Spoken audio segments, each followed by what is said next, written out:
네, 가치성장 비즈니스 가성비 전략. 오늘은 KP투자증권 허선재 스몰캡 연구원 나와 계십니다. 오랜만입니다, 연구원님. 안녕하십니까. 예, 오늘 가져오신 기업이 삼일제약.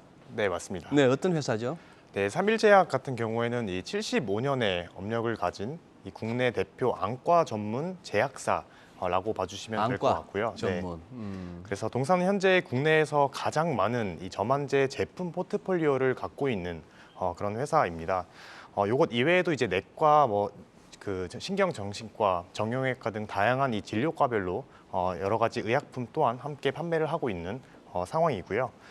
지금까지 이 회사가 성장한 방식을 간략히 말씀드리면 사실 이 회사는 이 신약 개발 능력이 굉장히 그렇게 뛰어난 회사는 아니기 때문에 지금까지는 네. 첫 번째로 이 글로벌 대형 제약사들이 개발한 이 블록버스터 신약을 국내에서 독점적으로 좀 판매하면서 성장을 해왔고요. 예. 두 번째로 이 비교적으로 짧은 시간 안에 개발할 수 있는 이 개량 신약을 개발해서 판매하는 방식으로 성장을 해왔습니다. 네, 사실 시장이 조금 어렵다 보니까 이 성장 섹터에 눈길이 가지 않는 건 사실입니다. 근데 지금 삼일제약에 주목해야 하는 이유가 있을까요? 네, 지금 이 시점에서 삼일제약에 집중할 만한 이유는 바로 동사는 향후 이 성장에 대한 명확한 좀 구조적인 성장이 나올 것으로 예상이 되는 그런 회사이기 때문인데요. 다시 말해서 이 주력 사업인 의약품 판매 사업 부문을 통해서 향후 이 안정적인 실적을 확보를 하고 더 나아가 최근에 추진하고 있는 이 저만제 CMO 사업을 통해서 향후 큰 폭의 이익이 좀 쌓여져 가는 그림이 나올 것으로 예상을 하고 있습니다. 특히 동사는 이 원가 경쟁력 확보가 용이한 이 해외에서 이 베트남 공장에 공장을 지은 유일한 국내 제약사이기 때문에 앞으로 유의미한 실적 성장과 함께 이 실적 플러스 이 주가 상승이 좀 동반될 수 있을 걸로 예상을 하고 있습니다. 그래요. 참, 우리가 뭐 제약 바이오 얘기를 해도 우리 오늘 허 연구원님 가져오신 삼일제약 같은 거는 참 우리가 시장에서 회자되지도 않고 네. 주목을 끌지도 시총 못했는데. 사이즈가 한 1,000억 대이기 때문에 조금은 소외될 수도 있는 그런 종목이죠. 그래요. 조금 더 이 투자 포인트 한번 조금 더 구체적으로 한번 짚어주시죠. 네, 구체적인 투자 포인트는 크게 이 의약품 판매 본업 그리고 이 저만제 CMO 사업 크게 네. 이렇게 두 가지로 나눠서 각각에 대해서 좀 말씀을 드리겠습니다.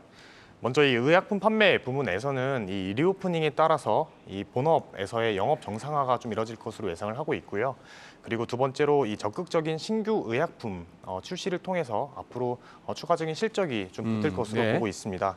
사실 작년에는 이 코로나 여파로 이 병원 영업이 좀 정상적으로 이뤄지지 않았기 때문에 전년 대비 영업이익이 매우 큰 폭으로 감소를 했었는데 이제 올해부터는 좀 리오프닝에 따라서 이 실적 회복을 넘어서서 오히려 추가적인 이 실적 성장이 나올 것으로 네. 예상을 하고 있고요.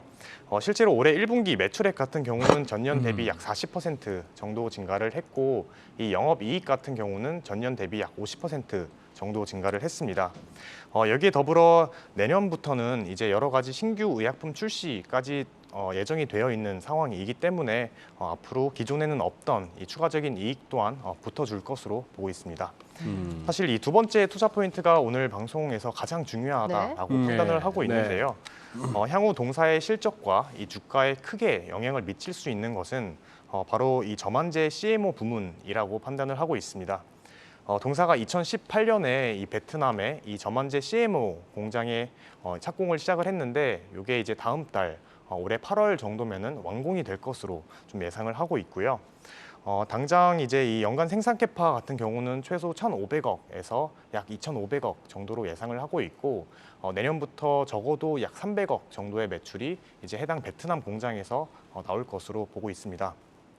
이렇게 큰 규모를 결국에 이렇게 아직은 좀 작은 삼일제약 같은 회사가 다 채울 수 있을까라는 우려가 들 수 있는데 일단 저는 충분히 채울 수 있다라고 판단을 하고 있습니다. 그 이유는 동사의 주요 고객사, 잠재 고객사라고 하면은 일단 이 국내에서 저만제를 생산하고 있는 이 대형 제약사 그리고 두 번째로 이 동사의 오랜 파트너사인 이 미국의 엘러간이나 프랑스의 떼아와 같은 글로벌 고객사가 저희의 이제 서비스를 이용할 것으로 좀 예상을 하고 있는데요.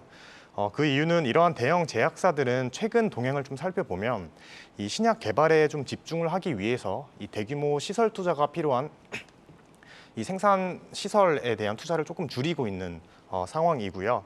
그리고 전 세계적으로 이제 뭐 제너릭 약품 등이 나오고 있기 때문에 지속적으로 이 약가이나 압박이 좀 있는 상황입니다. 그렇기 때문에 그들은 무엇보다도 이 원가 절감 니즈가 매우 큰 상황이기 때문에 동사의 이 베트남 공장에서 이 저만제를 생산한다라고 하면은 제가 추정하기로는 이 생산 원가 같은 경우는 최소 약 20%에서 어허. 많게는 30%까지 절감이 될 수 있을 걸로 예상을 하고 있습니다. 그 그래요. 앞서 말씀하신 것처럼 이게 신약 개발이 주라기보다는 좀 생산 쪽에 조금 더 치우쳐 있기 때문에 CMO 쪽에 대한 성장 기대감이 있는 걸로 확인이 되는데 숫자가 나오는 제약주라고 할 수도 있을 것 같습니다. 뭐 실적 전망은 좀 어떻게 나오고 있나요? 네, 실적 전망 같은 경우는 이제 올해 2022년 연간 매출액 같은 경우는 전년 대비 약 30% 정도 성장한 1,800억 원, 영업이익은 무려 약 20배 정도 성장한 80억을 기록하면서 이 사상 최대 실적을 기록할 것으로 예상을 하고 있습니다. 이 내년부터는 앞서 말씀드린 이 신규 의약품 출시 그리고 이 베트남 CMO 공장이 본격적으로 가동이 되면서 다시 한번 사상 최대 실적을 기록할 것으로 예상을 하고 있고요. 그래서 오늘 말씀을 좀 정리를 해보면 결국 이 삼일제약이라는 회사의 주력 사업은 과거 단순 이 의약품 판매에서 앞으로는 이 구조적 성장이 나올 것으로 예상되는 이 저만제 CMO 사업으로 좀 바뀌는 구간이 바로 이제 다음 달부터 시작이 될 것이다. 이렇게 봐주시면 좋을 것 같습니다. 알겠습니다. 우리가 무슨 약을 갖다가 쭉 뭐 복용을 하든 쓰면서도 제약사 이름은 잘 모르거든요. 네. 그리고 지금 우리 허영구님 오셔갖고 저만제 하는 순간에 제가 딱 떠올라서 바로 검색 들어가 보니 맞아요. 저희 세대는 아주 잘합니다. 산스타라고 네. 눈 뻑뻑할 때 눈에 넣고 심지어 배우들 이렇게 우는 장면에서 저 산스타 넣고 한다 뭐 이렇게 했던 그건데 근데 주가 흐름을 보니까 야 여기도 만만찮은 종목이네요. 2018년에 뭐 3만 원도 갔던 이 종목에 권리도 보이고 액분도 보이고 뭐 만 원도 안 되는데 액면 분할도 했고 상당히 우리 허영구님 짚어주신 향후 실적이나 그런 것도 있겠지만 이게 또 시장에 또 선수분들한테는 상당히 또 재밌는 종목으로도 또 꼽힐 만한. 네, 그래서 예. 말씀 주신 것처럼 이제 18년 때 이제 음. 사실 이 회사 사이즈를 감안했을 때 좀 무리를 해서 이 베트남에 이러한 대규모 예, 공장을 예. 지었기 때문에 좀 그런 한번 네. 파동이 있었구나. 맞습니다. 근데 이제 어쨌든 다음 달부터 이제 음. 공장이 완공이 되니까 예. 지금부터는 좀 예. 다시 한번 관심을 가져볼 필요가 있을 것 그렇게 같습니다. 연결되는 얘기네요. 예, 알겠습니다. 오늘 알려진 삼일제약 한번 관심 갖고 지켜보도록 하겠습니다. 고맙습니다. 네, 감사합니다.